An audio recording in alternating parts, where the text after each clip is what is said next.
Bismillahirrahmanirrahim. Assalamualaikum warahmatullahi wabarakatuh. Berita Al-Hijrah 5 Rejab 7 Februari. Bersama saya Al-Muhsin Muhammad Nur. Berikut tajuk utama malam ini. Kanak-kanak 8 tahun diculik.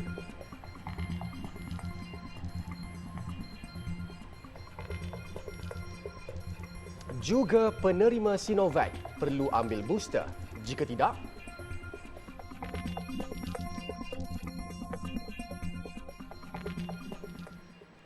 Padah mengedar ganja seberat 266.29 kg. Dua sahabat berdepan hukuman gantung sampai mati oleh Mahkamah Magistrate Kangar hari ini. Tuan Amiruddin Tuan Ali, 29 tahun yang tidak bekerja, serta Anas Syakir, 33 tahun, seorang petani, dituduh mengedar dadah di Simpang 4 Kangar pada 24 Januari lalu. Bagaimanapun, kedua-dua tertuduh hanya mengangguk faham selepas pertuduhan dibacakan di hadapan Magistrate Siti Nurhasliza Muhammad Ali. Kedua-dua mereka didapati mengedar ganja di hadapan sebuah rumah tidak bernombor di Kampung Lat Seribu, Simpang 4, Kangar pada 8.40 pagi 24 Januari lalu. Tertuduh didapati melakukan kesalahan mengikut Seksyen 39B Fasal 1 Kurungan A Akta Dadah Berbahaya 1952 yang boleh dihukum mengikut Seksyen 39B Fasal 2 Akta yang sama serta dibaca bersama mengikut Seksyen 34 Kanun Keseksaan. Jika sabit kesalahan, tertuduh boleh dihukum gantung atau penjara seumur hidup serta disebat tidak kurang 15 sebatan sekiranya tidak dihukum gantung sampai mati. Pendakwaan dijalankan Timbalan Pendakwa Raya Negeri Perlis Alia Suzila Cik P, manakala tertuduh tidak diwakili peguam. Tiada jaminan ditawarkan kepada tertuduh dan mahkamah menetapkan 7 April depan sebagai tarikh sebutan semula kes sementara memperoleh laporan kimia. Semua individu berusia 60 tahun ke atas atau penerima 2 dos lengkap Sinovac diminta segera mengambil suntikan dos penggalak booster bagi mengekalkan status vaksinasi lengkap di MySejahtera sebelum 1 Mac 2022. Menteri Kesihatan Khairi Jamaluddin berkata jika gagal berbuat demikian, status lengkap vaksinasi mereka akan bertukar putih sekaligus sekatan perjalanan akan dikenakan. KKM ingin memaklumkan bahawa semua penduduk berusia 60 tahun ke atas atau penerima dos lengkap Sinovac, all senior citizens above 60 dan all penerima dos Sinovac untuk dos primer usia 18 tahun ke atas perlu mengambil suntikan dos penggalak. Kalau tidak, pada 1 hari bulan Mac, sijil vaksinasi kuning akan jadi putih. It will not be fully vaccinated anymore. Dia ada hanya bulan Februari saja untuk mengekalkan fully vaccinated status kepada semua warga emas tak kira jenis vaksin pertama dan kedua dan semua penerima dewasa Sinovac mesti dapat dos penggalak. Sekiranya tidak, sijil digital itu akan tukar warna kepada putih, maksudnya status vaksinasi penuh tidak lagi diberikan dan sekatan akan dibuat di pintu masuk tertentu. Jelas Khairi, individu terbabit boleh mendapatkan suntikan dos penggalak secara walk-in di mana-mana pusat pemberian vaksin berdekatan. Tambahnya, dos penggalak memberi perlindungan daripada jangkitan teruk COVID-19.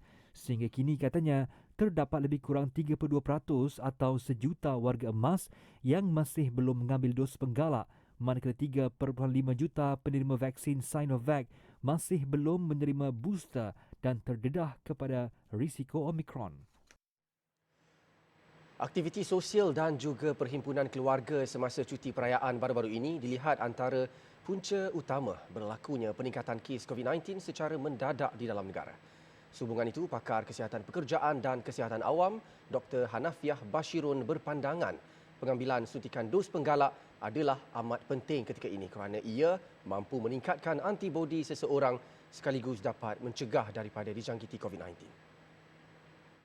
Pada saya sebenarnya tujuan booster diberikan adalah untuk meningkatkan antibodi dalam badan untuk melawan apa saja jenis varian COVID-19. Tak kira lah sama ada ianya Omicron, Delta, Beta dan sebagainya ataupun Alpha itu sendiri sebagainya. So makanya tujuan kita mengambil booster adalah untuk meningkatkan tahap antibody. Tetapi pada saya ianya bergantung kepada individu tertentu, individu masing-masing, bergantung pada keupayaan antibody dalam badan masing-masing. Namun katanya sekiranya ramai yang sudah mengambil dos penggalak, Kementerian Kesihatan juga perlu sentiasa bersedia untuk menghadapi sebarang kemungkinan dalam menghadapi ancaman Omicron yang semakin mengganas ketika ini. Pada saya apa yang penting untuk kerajaan lakukan buat masa ini terutamanya KKM ialah untuk memastikan kita bersiap sedia ataupun siap siaga untuk mengatasi worst case scenario yang mungkin akan berlaku disebabkan oleh peningkatan kes. Maknanya di sini ialah sama ada kita buat masa ini kena bersedia untuk memastikan penggunaan ICU dan juga katil di HDU, begitu juga dengan staf dan sebagainya sudah bersedia. Sementara itu, tinjauan kru berita Al-Hijrah di Pusat Pemberian Vaksin Integrasi World Trade Center Kuala Lumpur petang tadi mendapati suasana agak lengang dan tidak begitu sesak berbanding dahulu. Namun kelihatan ramai ibu bapa yang datang bersama anak-anak mereka untuk disuntik vaksin COVID-19 menerusi program PIK Kids. Rata-rata ibu bapa ketika ditemui memaklumkan mereka amat menggalakkan anak-anak mereka divaksin kerana mereka rasa lebih terlindung selepas mendapatkan dos penggalak. Okey, setakat ni pasal kes sudah naik. Lepas tu virus pun banyak, apalagi sekarang virus baru Omicron dah ada. So kita nak jaga untuk anak lah. Itu yang kita galakkan untuk ambil vaksin pada anak kita. Alhamdulillah satu family sudah ambil. So kita ada lega lah pasal kita lebih kurang ada perlindungan lah daripada tubuh kita lah, dalam tubuh kita. Okey, sebab varian sekarang, lepas tu kes makin tinggi semua kan. I punya children kena pergi sekolah semua. So untuk protect diorang lah. Basically untuk so macam kita orang pun divaksin, so I nak anak I pun diprotect untuk vaksin lah. Puan sendiri pun dah ya, kita orang semua I dah booster. My first child dah second dose. So ni anak bongsu memang buat lah. Sementara itu, menerusi laman sesawang COVID Now, setakat semalam, sebanyak 12,361,663 individu telah menerima dos penggalak. Kes jangkitan COVID-19 di Malaysia hari ini sudah pun mencecah lebih 11,000 kes. Dan inilah situasi yang terpaksa dihadapi negara apabila diserang varian Omicron. Bukan sahaja di Malaysia, malah satu dunia turut mengalami masalah yang sama. Namun jangan panik, sebaliknya ambillah suntikan penggalak anda kerana ia mampu memberikan perlindungan berganda untuk diri sendiri dan juga ahli keluarga. Hanisa Hasanuddin, Berita Al-Hijrah. Di Pahang, 50 kanak-kanak berusia 5 hingga 11 tahun menjadi kumpulan pertama menerima suntikan vaksin COVID-19 di negeri itu.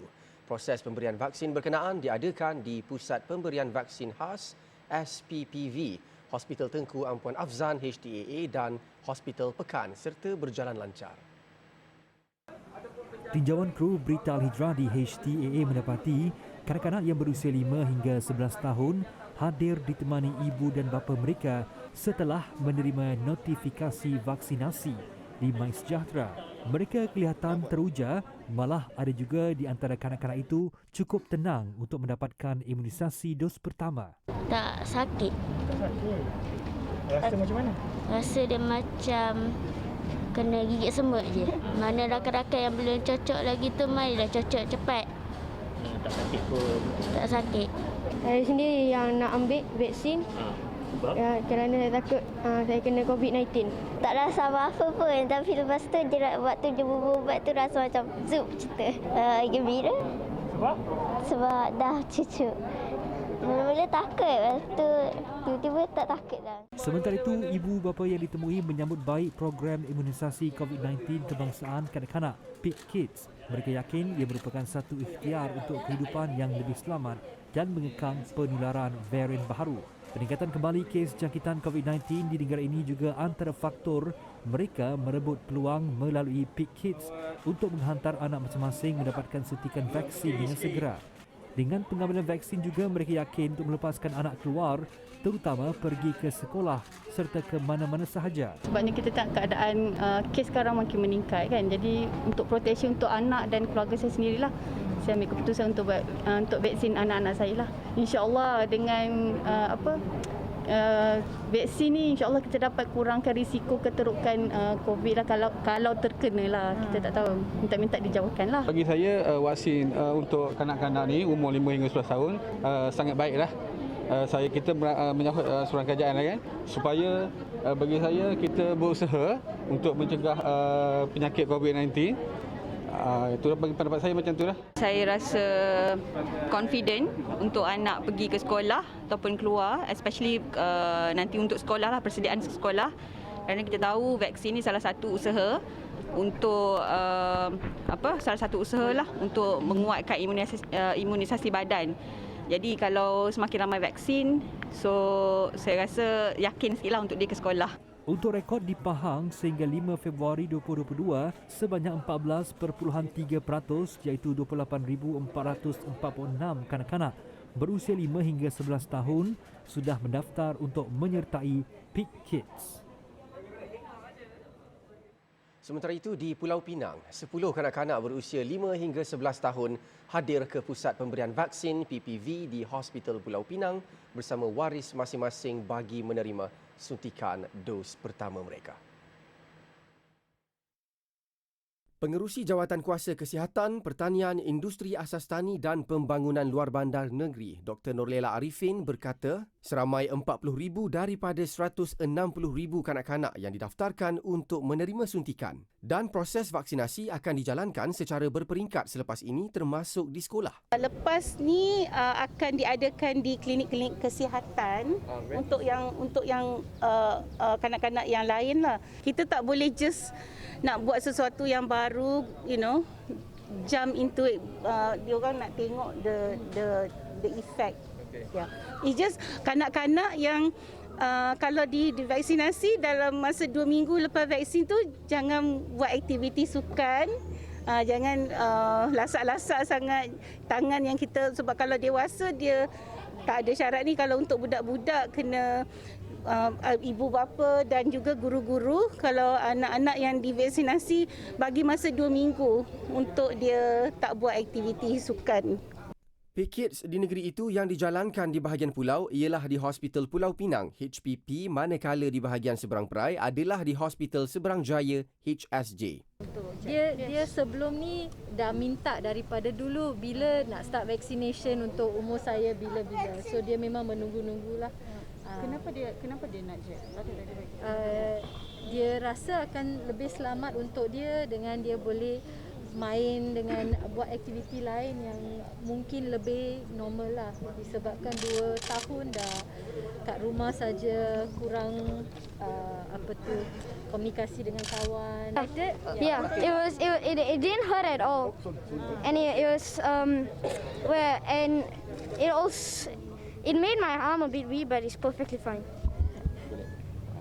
And you happy to be vaccinated? And I'm very happy to be vaccinated because now I can go to school and I can actually go out.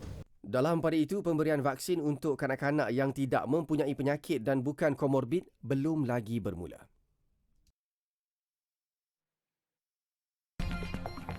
Masalah minyak paket berterusan.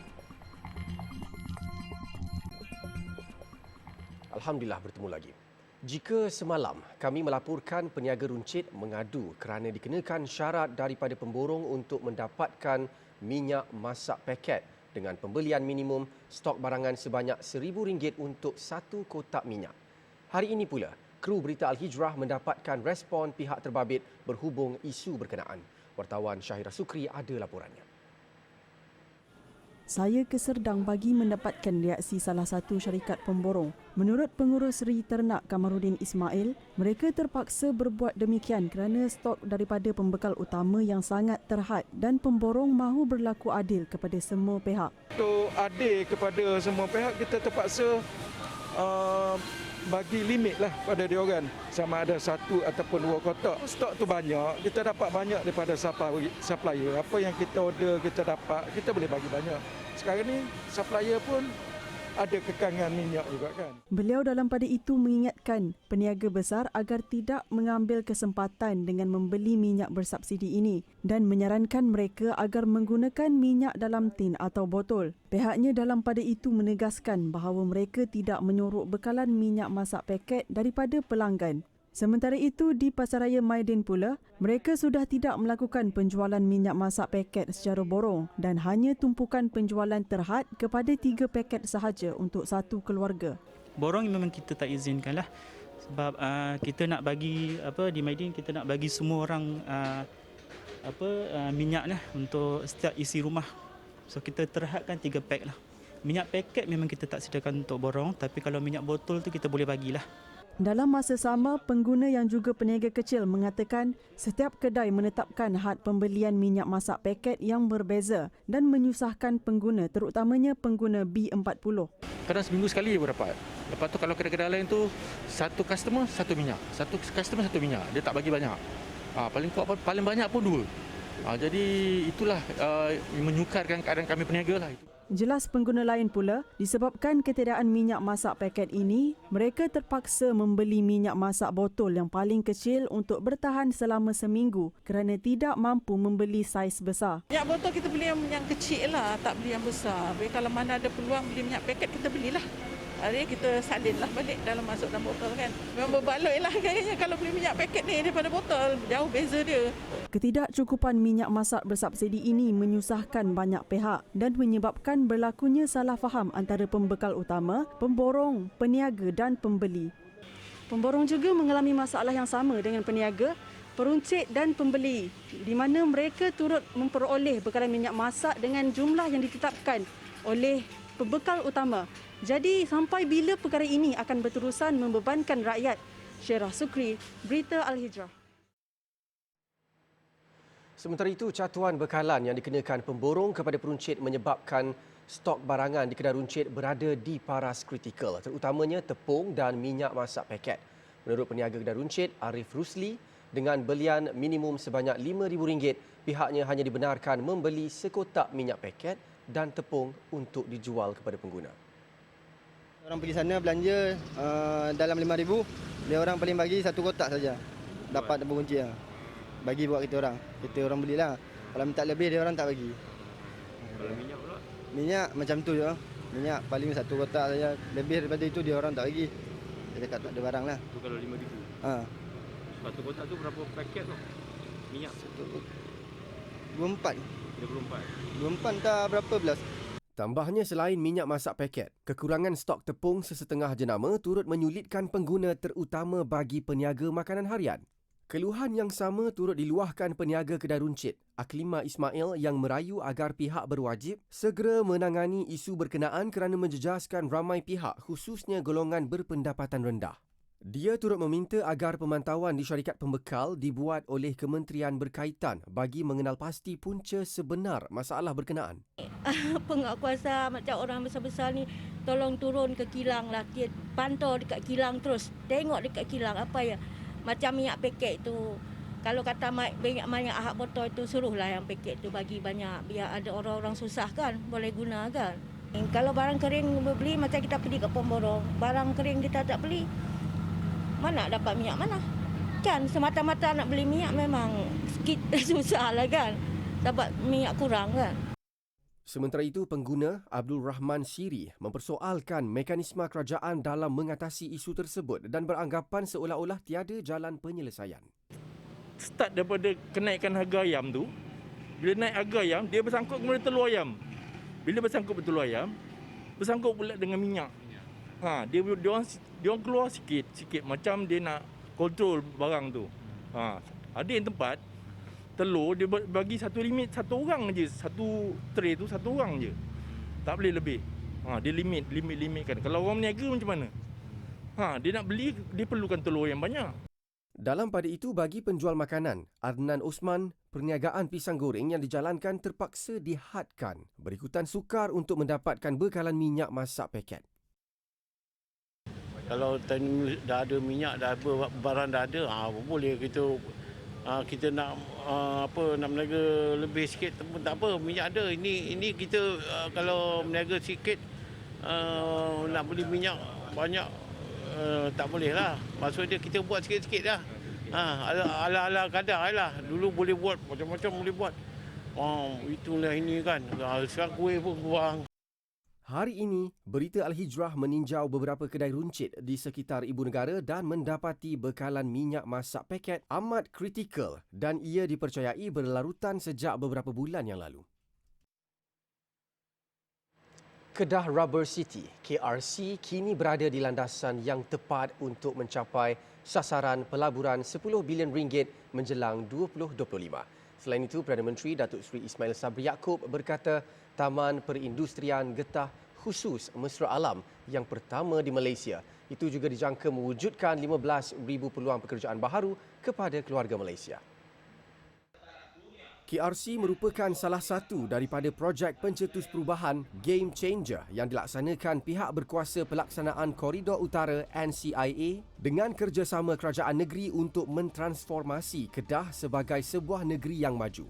Bakal menarik pelaburan berpotensi bernilai 10 bilion ringgit dan mewujudkan 15,000 peluang pekerjaan menjelang tahun 2025. Projek ini juga bakal memberikan pelbagai limpahan manfaat kepada masyarakat setempat. Beliau berkata demikian selepas menghadiri majlis perasmian projek strategik NCER KRC di Ladang Bukit Ketapang dekat Padang Terap. Pada majlis itu, Perdana Menteri turut menyaksikan pertukaran 9 dokumen kerjasama antara NCIA dan pelabur serta rakan-rakan strategik dalam pembangunan KRC. KRC yang bakal dibangunkan dalam 2 fasa di kawasan seluas 503 hektar merupakan salah satu projek strategik nasional Kerajaan Persekutuan yang dilaksanakan melalui NCIA dengan tujuan menjadikannya sebuah peneraju dalam pembangunan industri getah Malaysia serta hub global bagi industri getah nilai. Australia buka sempadan kepada pelancong asing.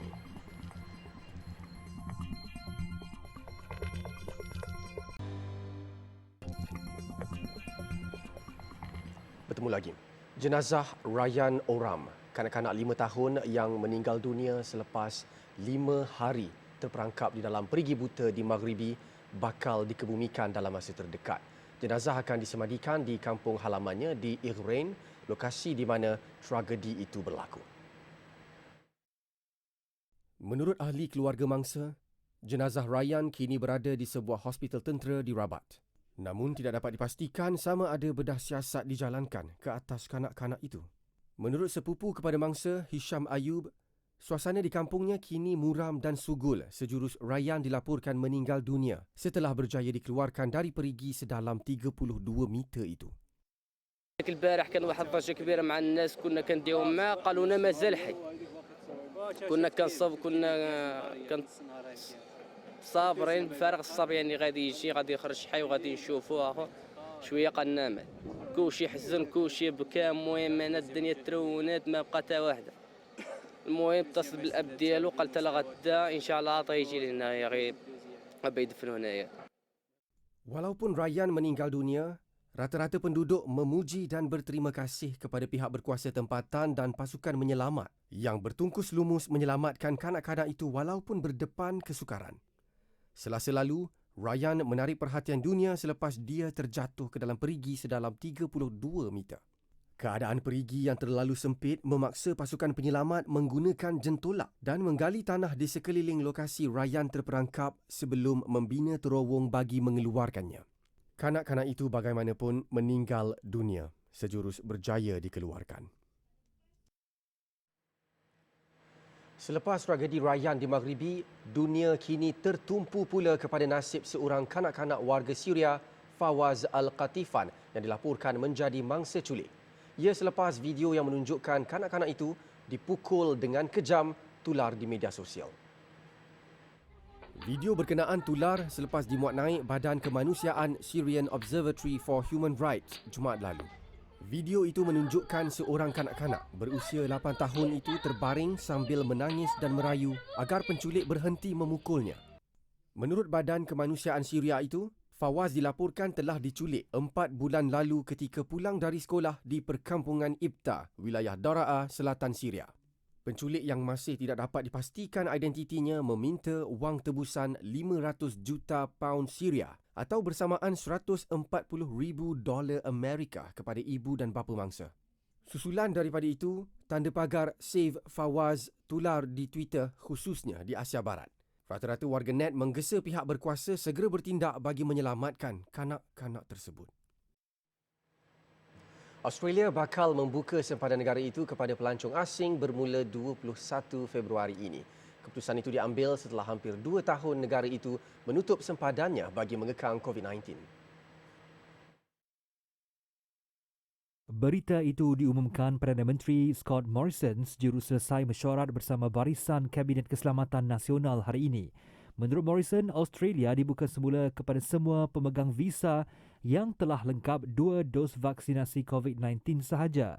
Pembukaan ini adalah yang terbesar sejak sempadan negara itu ditutup sepenuhnya pada Mac 2020 atas tujuan membendung penularan COVID-19. Sebelum ini hanya segelintir individu sahaja diberi kebenaran untuk memasuki negara itu. Australia adalah antara negara yang mengamalkan polisi Zero COVID yang menyaksikan perintah kawalan pergerakan yang ketat. Penutupan sempadan sebelum ini mengakibatkan sektor ekonomi bumi kangaroo itu kerugian kira-kira $2.6 bilion Amerika setiap bulan. Ketika ini hanya beberapa negara sahaja yang masih menutup sempadannya kepada pelancong asing, antaranya Jepun, China dan New Zealand. Kerajaan komited memastikan kenaikan harga barang segera ditangani demi kesejahteraan keluarga Malaysia. Sekian berita Al-Hijrah. Jangan lupa layari alhijrahnews.com untuk lagi laporan-laporan menarik dan artikel eksklusif. Saya Al-Muhsin Muhammad Noor. Assalamualaikum warahmatullahi wabarakatuh dan selamat malam.